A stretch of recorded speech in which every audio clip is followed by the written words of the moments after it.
তো বস, আজকের এই ভিডিওতে আমরা আপকামিং দুটো বড় ছবির দুটো গান নিয়ে কথা বলবো। প্রথম গান হচ্ছে সাইনাইড ফ্রম দুর্গাপুর জাংশন। এই ছবির যে পরিচালক অরিন্দম ভট্টাচার্য, তার আগের ছবি আমি দেখেছিলাম শিবপুর, যেটা বেশ ভালো ছবি ছিল। ওরকম একটা বোল্ড সাবজেক্টকে যেরকমভাবে দেখিয়েছিল, আর স্বস্তিকা মুখার্জি আর পরমব্রত যেরকম পারফরমেন্স ছিল, ছবিটার যে এন্ড পয়েন্টটা দেখলে মস্তি লাগবে ছবিটা।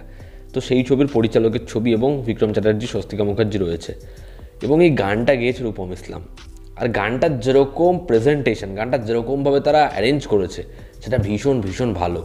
এই গানের মিউজিক করেছে সোম, শ্রী, তিরু, এবং লিরিক্স লিখেছে সৈকত চট্টোপাধ্যায়, কৌস্তভ কেসি, রণক চক্রবর্তী। আর গানটা গেয়েছে বললাম রূপম ইসলাম। এই গানটার মধ্যে আমরা বিক্রমকেও দেখতে পাচ্ছি।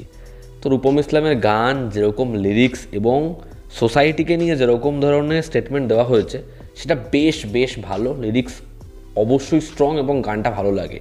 তবে গানটা মিড পয়েন্ট থেকে যেরকমভাবে ট্রান্সফর্ম হয়, যেরকমভাবে ক্লাসিক্যাল টাচ দেওয়া হয়েছে এবং র্যাপটা চলছে, সেই পোর্শনটা জাস্ট ব্যাপক। মানে ওটা একদম আনএক্সপেক্টেড। যেরকম ভিজুয়ালি গানটা চেঞ্জ হয়, সেরকম গানটা শুনতেও ব্যাপক লাগে। আর যেরকমভাবে ডিজাইন করা হয়েছে, যেরকম এখন রূপম ইসলাম তারপরে হচ্ছে বিক্রম, দুজনকে দেখতে লাগছে পুরো পার্কিংয়ের মধ্যে, যেরকমভাবে গানটা স্টেজ করা হয়েছে, সেটা দেখতে হেভি লাগছে।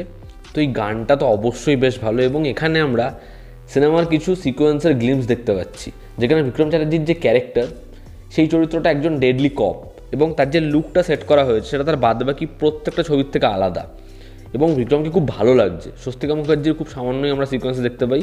এই ছবিটা মেডিকেল থ্রিলার হতে পারে। এবার আমাদের এখানে এরকম ধরনের থ্রিলার ছবি হয় না, এবং হলেও মানে এরকম ডার্ক অ্যাপ্রোচে হয় না। তো আমি ছবিটা দেখার জন্য খুব এক্সাইটেড, যে কী ইনভেস্টিগেশন উঠে আসে এবং ছবিটা আমাদের সমাজের কোন গল্প বলে এবার। তবে এই গানটা আমি তোমাদের হাইলি রেকমেন্ড করবো।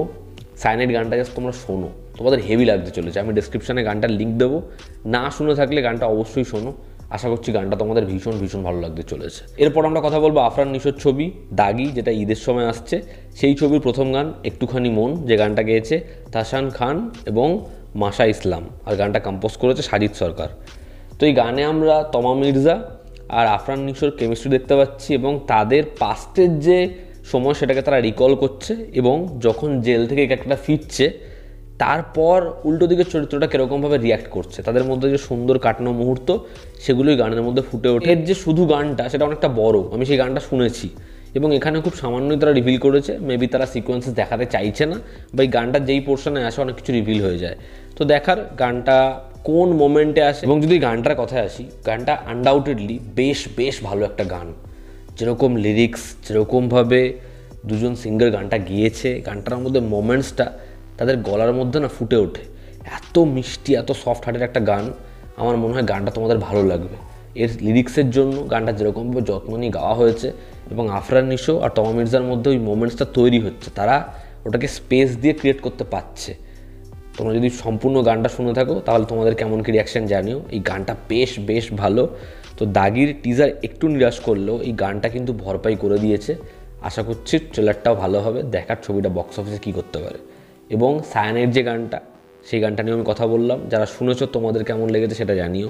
আমি ডেসক্রিপশানে লিঙ্ক দেবো, সেখান থেকে অবশ্যই চেক আউট করো। জনতা আমাদের পাশে আছে।